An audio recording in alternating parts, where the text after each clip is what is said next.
Izklīduši gar Daugavas krastu Jaunjelgavā naski darbojas skolēni. Atpūtnieki šeit bijuši apzinīgi, tāpēc baltajos maisos liekamo atkritumu ir maz. Vairāk tiek zāģēti krūmi un nogrābta pērnā zāle.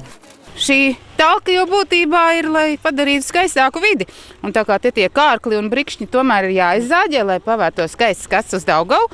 Un puišiem tas patīk darbiņš ar zāģi. Ļoti labi. Tā kā nav jau tikai jālasa tie papīri, vajag iekopt skaistāku vidi. Meitenes atraduši sūnām apaugušas kāpnes un čakli darbojas ar mazām lāpstiņām. Kāpnes mēs tīram, jā, jo iepriekš mēs nezinājām, ka tādas bijušas. Jā, un tagad mēs varēsim arī atpūsties te pie kāpnēm. Arī pilsētiņas centrā savākt vien daži maisi ar atkritumiem, taču pavisam cita aina pavērs pie Daugavas ietekas privātmāju rajonā. Milzīgā drazu kaudzes skaidri norāda, ka apkārtnes iedzīvotāji šeit izveidojuši nelegālu atkritumu izgāstuvi. Pārcelājot milzīgo plastmasas pudeļu un citu sadzīves krāmu daudzumu, maisi pildās lēni, un tautsnieku noskaņojums ar katru mirkli kļūst drūmāks. Sodīt.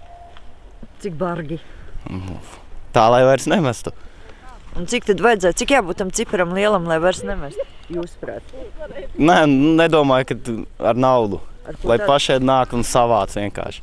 Lieki piebilst, ka taukotāju vidū nebija neviena tuvējo privātmāju iedzīvotāji. Novada saistošie noteikumi gan paredz, ka līgumam par atkritumu izvešanu jābūt arī privātmāju īpašniekiem, tikai kontrolēts tas diemžēl netiek. Jādomā, mums tie resursi neatļauj uzturēt municipālo policistu. Jā, to pašvaldības policistu šobrīd, bet jādomā, varbūt, ka tas atmaksāsies. Ja viņš aktīvi pielietot tādu sodnaudas, varbūt viņš nopelnīs gan sev, gan arī kārtību būs. Lielajā talkā Jaunjelgavā piedalījās apmēram 200 dalībnieku, kas ir apmēram 10. daļa pilsētiņas iedzīvotāju.